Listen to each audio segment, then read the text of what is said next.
जब बात आती है ना स्टडी की, तो शायद मेरे फादर भी इतने ज़्यादा पढ़े लिखे नहीं हैं और मेरी फैमिली में मेरे अलावा कोई रेगुलर कॉलेज भी नहीं। मेन रीज़न यही है कि जो यंग माइंड्स हैं उनको आने वाली जो स्पेस साइंस एंड टेक्नोलॉजी की वर्क फोर्स है उसके लिए मैं उनको तैयार। तो हम लोग क्या कर रहे हैं, स्कूल स्टूडेंट हो या कॉलेज स्टूडेंट हो, उनको हम लोग अलग तरीके से जैसे रॉकेट, सैटेलाइट, ड्रोन, इन चीज़ों पे पूरी टेक्नोलॉजी सिखाते हैं ताकि वो खुद से इन चीज़ों को बिल्ड कर सके, उनको समझ सके।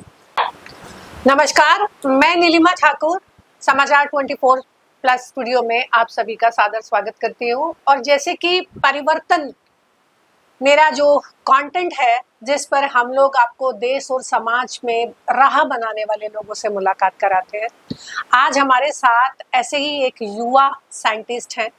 और सच्चाई ये है कि भारत युवाओं का देश है और अगर सही तरीके से हम अपने इन युवाओं की सोच और समझ को इस्तेमाल कर पाए, उनको आगे बढ़ने के अवसर दे पाए, तो मुझे नहीं लगता कि किसी भी भारतीय को कभी किसी दूसरे के ऊपर डिपेंडेंट होने के लिए सोचना पड़ेगा। अंकित कुमार हमारे साथ ऐसे ही एक युवा साइंटिस्ट जिनकी बहुत ही रोचक खोज और बहुत ही बढ़िया इनोवेशंस ने एक तरीके से आप कहें कि समाज को बदलने की राह बनाने शुरू की है।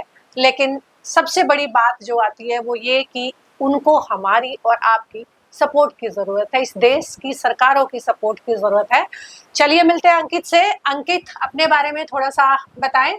और जैसे कि मैंने आपका इंट्रोडक्शन दिया कि आप एक युवा साइंटिस्ट हैं, तो आज हम साइंस के बारे में बात करेंगे, इनोवेशंस के बारे में बात करेंगे।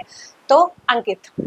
नमस्कार, मेरा नाम अंकित है और मैं एक छोटा सा स्टार्टअप अपना चलाता हूँ, Indo Planetex space vault and research private limited. बहुत सारी टेक्नोलॉजी या बहुत सारी चीज़ें हमारे देश के अंदर है और हम लोग बोलते भी हैं कि हमें यंग माइंड्स को इग्नाइट करना है। तो उसी चीज़ को लेके मैंने एक प्लेटफॉर्म शुरू किया है जिसमें हम एजुकेट भी करते हैं और अलग अलग प्रोजेक्ट पे काम भी कर सकते हैं। जैसे कि एजुकेशन की बात करूँ तो हम लोग क्या कर रहे हैं, स्कूल स्टूडेंट हो या कॉलेज स्टूडेंट हो, उनको हम लोग अलग तरीके से जैसे रॉकेट, सैटेलाइट, ड्रोन, इन चीज़ों पे पूरी टेक्नोलॉजी सिखाते हैं ताकि वो खुद से इन चीज़ों को बिल्ड कर सके, उनको समझ सके।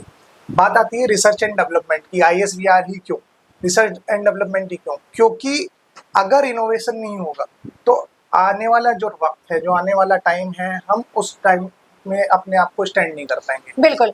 अंकित एक गांव के बैकग्राउंड से बिलोंग करते हैं। कहीं ना कहीं हर भारतीय, अधिकतर 80% भारतीय कहीं ना कहीं किसी गांव देहात से बिलोंग करते हैं। और मेरा इतना मानना है कि ये मिट्टी के जो लाल होते हैं, जो मिट्टी से निकले होते हैं, उनको हर चीज की समझ होती है, इसीलिए वो आधुनिकरण को भी उसी हिसाब से अपनाते हैं। और उनको पता है कि दुनिया किस, उन्होंने कमियों को देखा है, तो उन्हें मालूम होता है कि वो किस तरीके से उन कमियों से पार पाके आगे चले। अंकित, अपने बारे में, हम इनोवेशंस की बात तो कर रहे हैं, हम AI की बात भी करेंगे, आपके रोबोट की बात करेंगे, लेकिन मैं जानना चाहती हूँ उस मिट्टी के बारे में जहाँ से अंकित आते हैं और अंकित के दिमाग में कैसे ये सोच डेवलप हुई। जैसे कि आप अच्छे से जानते हैं, उत्तर प्रदेश, मेरा गांव उत्तर प्रदेश के शामली जिले में है। एल्लम नाला गांव का नाम वहाँ पे इसी तरीके का होता है। हाँ। लेकिन मेरी फैमिली, मेरे फादर जो है वो काफी टाइम से जो है यहाँ पर, आपके एक छोटा सा शहर है लोनी, लोनी गाजियाबाद, वहाँ पे पूरी फैमिली शिफ्ट हुई। और मेरा मेन इंस्पिरेशन मेरे फादर हैं। मेरे जो बड़े भाई हैं बहुत सपोर्टिव लोग हैं। मतलब मेरी फैमिली में सबसे बड़ी प्रॉब्लम ये थी कि जब बात आती है ना स्टडी की, तो शायद मेरे फादर भी इतने ज़्यादा पढ़े लिखे नहीं हैं और मेरी फैमिली में मेरे अलावा कोई रेगुलर कॉलेज भी नहीं है। तो दैट्स उस चीज़ से लेके, और जब मैंने स्टार्ट किया इंजीनियरिंग को, मेरी पहली इच्छा थी कि मैं आर्मी में जाऊँ। मुझे नहीं पता था एक्चुअल में, जो हम बोलते हैं ना गोल सेट होना चाहिए, हमारे साथ यही, इस पर भी तुमने अभी बोला कि हम इस पर भी जब हम बात कर रहे थे कि ये भी एजुकेशन सिस्टम की एक बहुत बड़ा हमारे यहाँ फेलियर है कि 11वीं 12वीं तक हमारे बच्चों को पता ही नहीं होता उनको जाना कहाँ है। अक्सर गांव देहात के बच्चों को उनकी कोई काउंसलिंग नहीं होती, उनके बारे में कोई बात नहीं होती, फिर वो जो उनको लगता है कि ये अच्छा है तो वो कर लेते हैं। लेकिन सबको ये पता नहीं कि हमारी सोच आज क्या है, कल क्या होने वाली है, हमारा इंटरेस्ट आज यहाँ है, कल क्या होने वाला है, तो वो एक माइंडसेट के साथ नहीं होता। वही तुम्हारे साथ भी हुआ? जी, इवन मुझे तो यही नहीं पता था कि मैं इंजीनियरिंग क्यों कर रहा हूँ जी।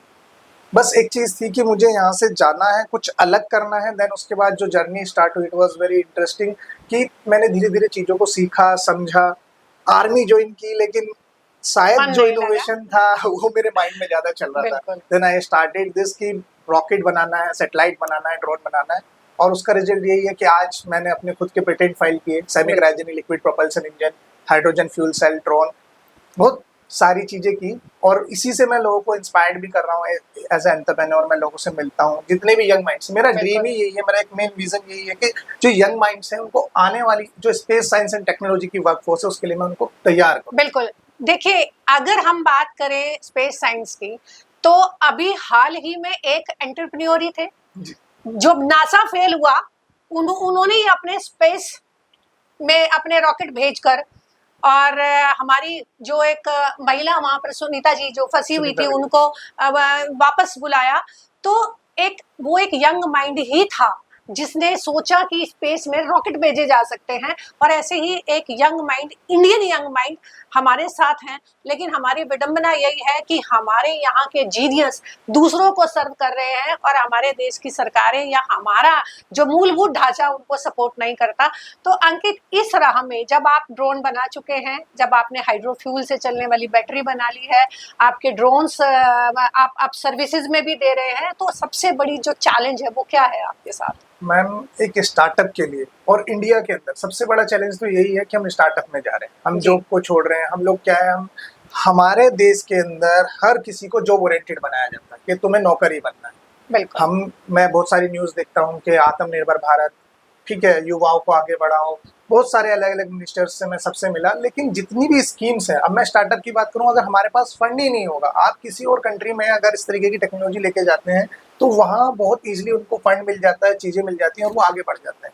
जब बात आती है हमारे देश की, तो क्या होता है, हमें बताया जाता है ये स्कीम है स्टार्टअप की। मेरे पास स्टार्टअप इंडिया, स्टार्टअप उत्तराखंड, जितने भी वैलिड सर्टिफिकेशन होनी चाहिए सब मेरे पास हैं। एक बहुत अच्छा स्टार्टअप मेरा चल रहा है। लेकिन जब फंड की बात आती है तो हमें बोला जाता है कि हाँ, आपको फंड मिल जाएगा। कब मिल जाएगा? 6 महीने, साल बीत गया, कोई मतलब। और आप पेपर्स के चक्कर, ऑफिसेज के चक्कर लगते हैं। फिर बात आती है कि आपको बैंक से सपोर्ट मिल जाएगा। ठीक है, हम उसके लिए भी रेडी है। MSME, स्टार्टअप लोन, इन सब की बहुत सारी न्यूज, ये सब रील सब सामने आती हैं। मैं पिछले 1 मंथ से काम कर रहा हूँ दिल्ली में, स्टेट बैंक ऑफ इंडिया, वहाँ पे मेरा करंट अकाउंट भी है, उनको सब कुछ दे दिया है। लेकिन प्रॉब्लम क्या है, उनका कहना साफ ये है, आप ये लेके आओ, अब वो लेके आओ। जब MSME में ये चीज मेंशन है कि भाई आपको कोलैटरल लेने की जरूरत ही नहीं है, कोई कोलैटरल प्रॉपर्टी कहाँ से देगा एक स्टार्टअप? बिल्कुल। जिसने अपने स्टार्टअप को करने के लिए अपने घर को छोड़ के बिल्कुल अलग रहने की सोच ली हो कि नहीं, मेरे को यही जो अपने जुनून के लिए जी रहा है उसको तो बैंक से ही सपोर्ट मिलेगी ना, क्योंकि अगर काम करना है तो आपको इन्वेस्टमेंट तो लगेगी, इन्फा भी लगेगा आपका, तो वो सब चीजें कहाँ से आएंगी?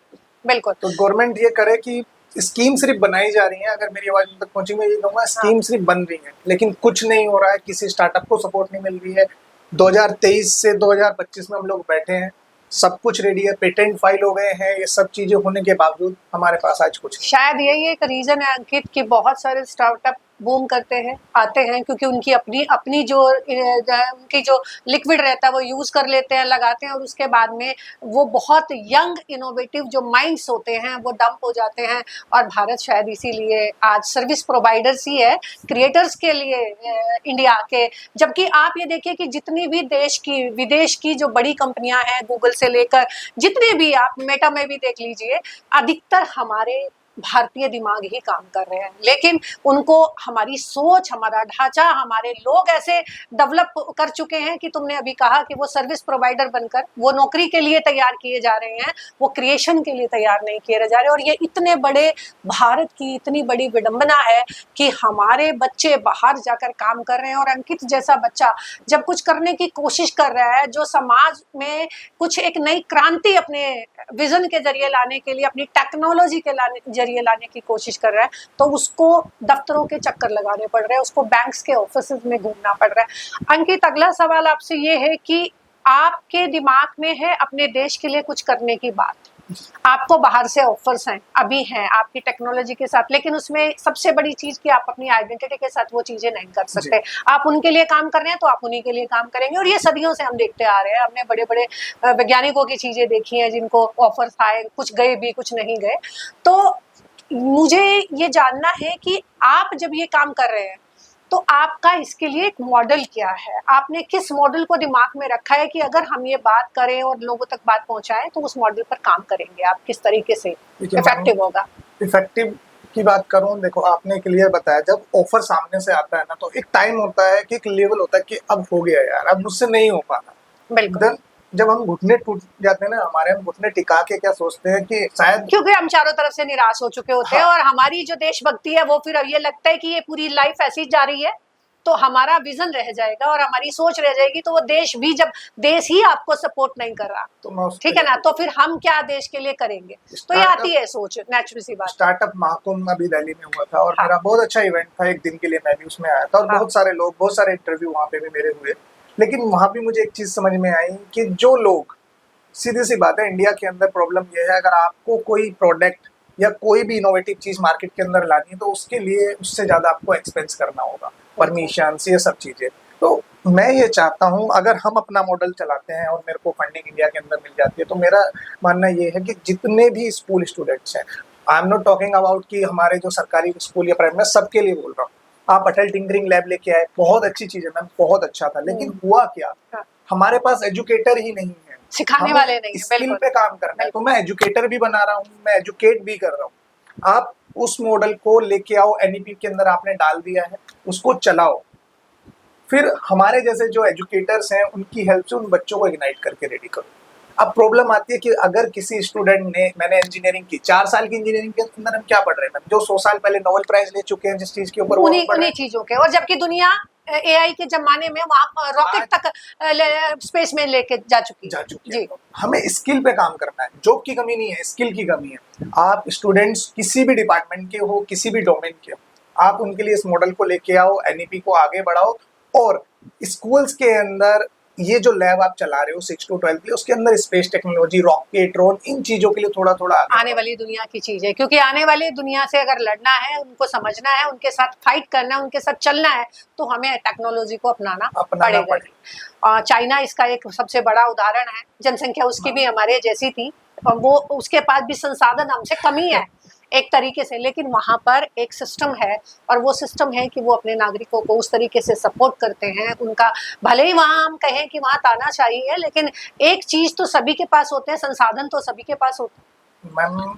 इसके लिए मैं एक ही चीज बोलूंगा, देखो चाइना क्या बोलता है, billions of people means billions of mind, और हम लोग क्या बोलते हैं, billions of peoples means billions of peoples, nothing else. और ये देश की बुराई की बात नहीं है, आपने तो अपना कैरियर, अपनी सोच, अपना सब कुछ देश के लिए ही डेडिकेट किया है, और आप तो ऑफर छोड़कर ये कोशिश कर रहे हैं कि आपको देश के लिए कुछ करना है। मैं चाहता हूँ, देखो मैं एक चीज बोलता हूँ, अगर मैं आर्मी में होता 1%, तो क्या होता, किसी दिन बॉर्डर में मेरे को गोली लगती, कुछ होता, एक पेज पे मेरा फोटो, मेरी फैमिली, सब कुछ, कितने दिन लोग याद रखते हैं। बट व्हाट आई वांट कि अगर मैंने एक सोल्जर को बचा लिया, बिल्कुल, तो मुझे सेटिस्फेक्शन मिलेगा। मैं एक ऐसा वॉर जोन क्रिएट करना चाहता हूँ, एक ऐसी चीजें, जिस तरीके से मैं ड्रोन पे काम कर रहा हूँ कि ड्रोन के अंदर मिसाइल, आप देखो ना अभी इतनी सारी प्रॉब्लम है, उत्तराखंड के अंदर बात करो, डिजास्टर मैनेजमेंट के लिए ड्रोन यूज कर सकते हैं, लोग पहुंच ही नहीं पाते, तो कम से कम सामान, कम से कम चीजें, लाइट्स और अरेंजमेंट्स तो पहुंचाए जा सके। इवन फॉरेस्ट फायर, उसके लिए भी मेरे पास सोल्यूशन। तो इतने सारी चीजें हैं, अगर हम इसको अपनी कंट्री के लिए करें, मैं नहीं चाहता कि, मैं नहीं जानता कि मैं वहां जाके कामयाब होऊंगा नहीं हुआ, लेकिन 1% अगर मैं कामयाब हो गया, तो मैं कभी ये वर्ड नहीं सुनना चाहता कि इंडियन मूल का एक वैज्ञानिक। बिल्कुल, बिल्कुल। मैं इंडियन हूँ और इंडिया के लिए ही करना चाहता हूँ, और मेरा पहला अगर प्रायोरिटी है तो अपना देश है, अपना देश है। मेरे सारे ड्रोन, सारी टेक्नोलॉजी मैं चाहता हूँ जितने भी लोगों को ट्रेन करूँ, सिर्फ कंट्री के लिए करूँ, ताकि आने वाले टाइम में ये बोला जा सके कि हम लोग इंडिजीनियस हैं। इसे बोलते हैं आत्मनिर्भर भारत। बिल्कुल अंकित, बहुत सारी बात की हमने आपके इनोवेशंस को लेकर, आपके प्रोजेक्ट्स को लेकर, आपके स्टार्टअप्स को लेकर। मैं आपसे एक और सवाल करना चाहूँगी, सवाल ये कि आपने अब तक कितने सारे, करीबन 2000 के आसपास बच्चों को आपने अपनी रॉकेट साइंस के बारे में बताया, और सारा, अक्सर एक बड़ा प्यारा सा शब्द होता है, लोग बोलते हैं कि इसमें कौन सी रॉकेट साइंस लग रही है, पर तुम तो रॉकेट साइंस ही पढ़ा रहे हो। तो तुमको लगता है कि अगर हम अपने बेसिक शिक्षा पर काम के, हम इन बच्चों को, जैसे आपने कहा, तो क्या हम कुछ और क्रिएटर्स, कुछ और चीजें अलग तरीके से एजुकेशन में बदलाव ला पाएंगे? मैम देखिए, एजुकेशन की जब बात आती है, स्टूडेंट्स की अगर मैं बात करूँ, हर किसी का एक लेवल होता है। शायद मैं भी कुछ चीज़ें जो है स्टूडेंट से ही सीख लेता हूँ, जिनको मैं ट्रेनिंग देता हूँ। मैं रिसेंटली अभी मैंने ड्रोन की वर्कशॉप कराई थी मुजफ्फरनगर के एक छोटे से कॉलेज के अंदर, और वहीं से मैंने रॉकेट लॉन्च भी किया था। We are the first in north India apart from ISRO and DRDO। India book of record हमने लिया है साउंडिंग रॉकेट लॉन्च करके। इस तरीके के क्वेश्चन हमारे सामने आते हैं कि यार तुम लोग क्या करा रहे हो ऐसा कि जो दूसरों से अलग है। अगर एक स्टूडेंट के माइंड में ये चीज क्लियर हो जाए कि इनोवेशन और स्किल, अगर आप ये दो चीजों पे काम कर रहे हो तो आप कुछ भी कर सकते हो, either it is drone, AI, robotics. आने वाले टाइम को आप बदल सकते हो खुद की टेक्नोलॉजी के थ्रू, बिल्कुल क्योंकि आवश्यकता ही आविष्कार की जरूरत आविष्कार की जाए। और ये फैक्ट है, आपने देखा, आपने सुना भी। मेरा आप दर्शकों से इस चैनल के माध्यम से, अपने समाचार 24 प्लस के माध्यम से सिर्फ एक बात कहनी है कि हम बात करते हैं कि हमारे देश के युवा बहुत बेहतरीन कर रहे हैं, लेकिन उस बेहतरीन को हम कहाँ देखते हैं? हम यूएस में देखते हैं, हम नासा में देख रहे हैं, हम किसी दूसरी लैब्स में देखते हैं, हम कहीं और पोस्टों पर देखते हैं। वो युवा हमारे देश में बेहतरीन क्यों नहीं कर सकते? तो मेरे साथ जुड़े जितने भी लोग हैं, बहुत सारे ऐसे लोग हैं जो बहुत अच्छे बिजनेसमैन भी हैं, बहुत अच्छे आगे उन्होंने अपने लोगों को सपोर्ट किया है। तो मेरा ये कहना है कि अंकित जैसे युवाओं को हमें अपने माध्यमों से, जो हमारे पास माध्यम है जिनसे हम लोगों के लिए कुछ इकट्ठा कर रहे हैं, तो अंकित रोजगार भी बनाने की योजना बना रहे हैं। अंकित ने बच्चों के लिए एक नई स्टडी का जो जोन क्रिएट किया है। अंकित एआई और रोबोटिक्स के चीज़ों को साथ लेकर करने की बात कर रहे हैं। तो आप लोग सपोर्ट करें, हमारे साथ जुड़ें और अंकित के साथ, अंकित के इनोवेशंस को ज़रूर देखें। और शायद कल हमें ये ना कहना पड़े कि हमारा एक और युवा माइंड किसी और देश के लिए देखिए। जैसे कि अंकित ने कहा, भारतीय मूल वो कहलाना पसंद नहीं करेंगे, वो भारतीय हैं तो भारतीय ही उनको कहा जाए। और यही उनकी सोच है, जिसके लिए उन्होंने अपने आर्मी का कैरियर छोड़ दिया, जिसके लिए उन्होंने अपने पैशन को जीने के लिए गांव छोड़ दिया, समाज छोड़ दिया, और उन्होंने अपनी इस यात्रा को एक जुनून बना के जिया। तो आप सब लोगों से उम्मीद करती हूँ कि फिर एक नई कहानी के साथ, फिर एक परिवर्तन की राह बनाने वाले किसी और किरदार के साथ आपसे मिलेंगे। जल्दी। धन्यवाद। सब्सक्राइब करें हमारे YouTube चैनल समाचार 24 प्लस को और लेटेस्ट अपडेट के लिए बेल आइकन पर क्लिक करें।